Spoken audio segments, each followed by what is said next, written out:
பன்னீர் carrot பிரியாணிக்கு ஒரு side dish தான் பண்ண போகிறோம். அது வந்து சோயாவை வச்சு நம்ம இப்போ ஒரு மசாலா கறி பண்ண போகிறோம். வாங்க எப்படி பண்ணலான்னு பார்க்கலாம். இந்த கேரட் பன்னீர் பிரியாணிக்கு நம்ம மீல் மேக்கர் எடுத்துருக்கோம். அதை வெந்நீரில் போட்டு நல்லா கொதிக்க விட்டுட்டு அதை பிழிஞ்சு கழுவிடணும். கழுவுனதுக்கப்புறம் நம்ம இதை சைட் டிஷ்ஷாக இதுக்கு வச்சா நல்லாயிருக்கும். சோயா கொதிச்சு நல்லா மேலே வந்துச்சு பாருங்க, பெருசு பெருசாக வந்துச்சு பாருங்க. இப்போ இதை வடிகட்டி புழிஞ்சிட்டு நம்ம சமைக்கணும். இதை குளிர்ந்த தண்ணியில் போட்டு கழுவிட்டு நம்ம இதை வந்து செஞ்சாதான் இது வந்து ரொம்ப நல்லா இருக்கும். இப்போ இதுக்கு வெங்காயத்தாள், குடமிளகாய், தக்காளி, வெங்காயம் எல்லாம் எடுத்து வச்சுருக்கேன். இஞ்சி பூண்டு பேஸ்ட்டும் எடுத்து வச்சுருக்கேன். வாங்க செய்யலாம். இப்போ 2 ஸ்பூன் எண்ணெய் ஊற்றிக்கிறேன். வெங்காயத்தாளை போட்டுக்கிறேன்.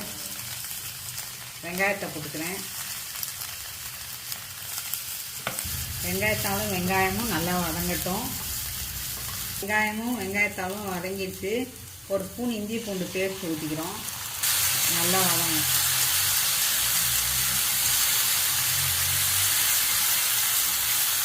மிளகாயும் போட்டுக்கிறோம். கொஞ்சோண்டு கரம் மசாலா பொடி போட்டுக்கிறோம்.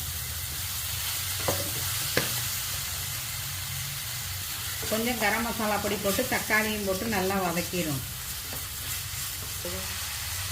மஞ்சத்தூள் 1 கப்பு மீல் மேக்கருக்கு 1 குடமிளகாய், 2 தக்காளி, ஸ்ப்ரிங் ஆனியன் 2 ஆர்க்கு எடுத்து போட்டு நல்லா வதக்கிட்டு இஞ்சி பூண்டு பேஸ்ட் 1 ஸ்பூன் போட்டுருக்கு. 1/2 ஸ்பூன் மிளகாத்தூள்.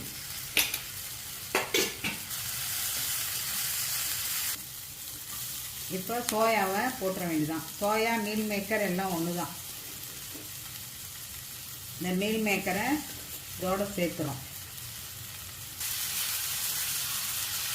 இப்போ தேவையான உப்பு போட்டுக்கிறோம். தேவைக்கேற்ப உப்பு போட்டாச்சு. கொஞ்சம் தண்ணி தெளித்து இந்த மசாலா வாசனை போகிற வரைக்கும் நம்ம வச்சுருக்கோம்.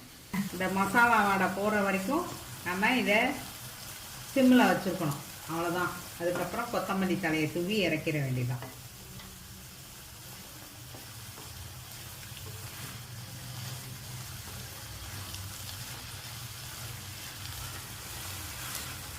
இப்போ பாருங்கள், எண்ணெய் பிரிஞ்சு நல்லா வந்துடுச்சு. இப்போ கொத்தமல்லி தலையை தூவிட்டு ஸ்டவ்வை ஆஃப் பண்ணிட வேண்டியதுதான். நம்மளோட சோயா மசாலா ரெடி ஆயிடுச்சு.